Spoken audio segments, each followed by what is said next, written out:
नमस्कार, आप देख रहे हैं जनमत की पुकार न्यूज और मेरे साथ मौजूद हैं पश्चिम बिहार वार्ड के लोकप्रिय निगम पार्षद विनीत बोहरा जी। विनीत बोहरा जी, दिल्ली राजधानी में अगर बात करें तो डेंगू का कहर जारी है।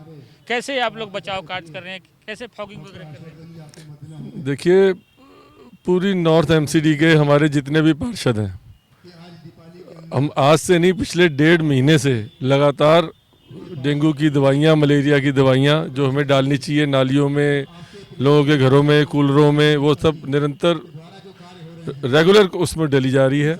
हमारे पश्चिम बिहार के साथ नजफगढ़ का ड्रेन पड़ता है, नजफगढ़ नाला कहते हैं, वहाँ पर मैं पिछले मेरे ख्याल से जब से मैं बना हूँ 4.5 साल हो गए, हमने वहाँ पे रेगुलर महीने में 2-2 बारी 3-3 बारी मच्छर निरोधक दवाइयाँ डलवाई हैं। पूरा पूरा टैंकर खाली होता है, आके मेरा खुद खड़ा होता हूँ वहाँ पे जाके कि दवाइयाँ सब नाले में जाएं।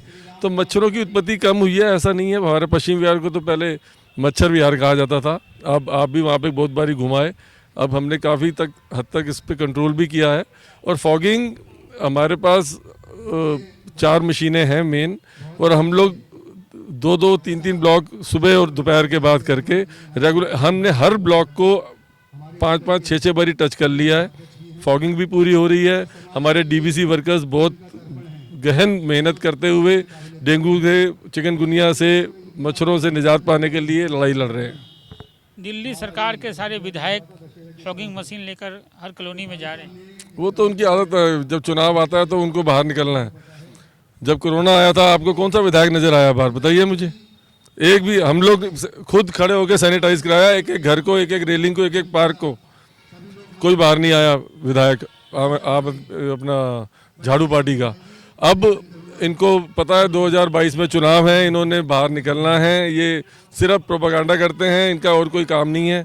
फोटो छपवानी, पोस्टर लगवाने और अपने साथ 2-4-10 लोग लेके घूम जाना, ऐसे काम नहीं होता है। काम ज़मीनी, जो ज़मीन से जुड़ के हमारे ऐसे पार्षद, हमारे ऐसे एमसीडी के कर्मचारी, जो डीवीसी वर्कर्स हैं, हेल्थ वर्कर्स हैं, वो काम कर रहे हैं, और उनको इसकी शाबाशी भी मिलनी चाहिए।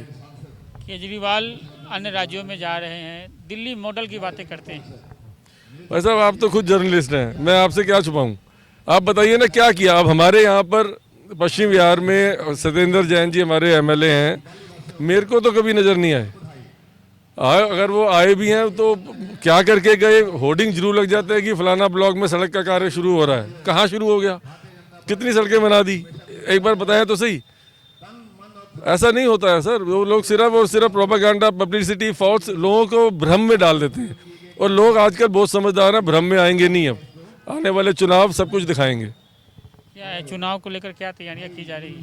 सर, आदमी का कार्य बोलेगा, इसमें कुछ बोलने की ज़रूरत नहीं है। अगर मैं 4-4.5 साल, 5 साल पब्लिक के बीच में गया हूँ, अगर मैंने उनकी सेवा की है, उनके कुछ काम करा पाया हूँ, तो मुझे सिर्फ उनको जाके हाथ जोड़ने और वोट मिलेंगे। हमें हमारे कार्यों के उसमें ही वोट मिलेगा। और हम दोबारा निश्चित तौर पे, अगर एमसीडी तीनों रहती हैं तो भी, अगर एमसीडी एक हो जाती है तो भी, भारतीय जनता पार्टी की सरकार आएगी और भारतीय जनता पार्टी ही उसमें विजयी निकल के आएगी। पिछले दिनों पीएम मोदी के जन्म दिवस के अवसर पर सेवा समर्पण मनाया गया, तो कैसा रहा आपका अनुभव? बहुत बढ़िया रहा जी। हम लोग सब ने ही, सिर्फ बीजेपी कार्यकर्ता ने नहीं, जो सोशल सोसाइटी के जो महानुभाव कह लो, जो एक्टिव लोग कह लो, उन्होंने भी बढ़ चढ़ के इसमें दान दिए। लोगों को, जो नीडी लोग हैं, जिन तक खाना पहुंचना चाहिए, कुछ कपड़ा पहुंचना चाहिए, कोई दवाइयाँ पहुंचनी चाहिए, उनको बुला के, नहीं तो उनके घर जाके, उनके मोहल्ले में जाके, उनकी सेवा बस्तियों में जाके हमने बहुत बढ़िया तरीके से उस सप्ताह को बनाया, और लोगों ने भी उसमें दिल खोल के सेवा की। तो ये हमारे साथ बात कर रहे थे पश्चिम बिहार के पार्षद विनीत बोहरा जी। जुड़े रहिए हमारे साथ, मिलते हैं किसी और खबरों के साथ। नमस्कार।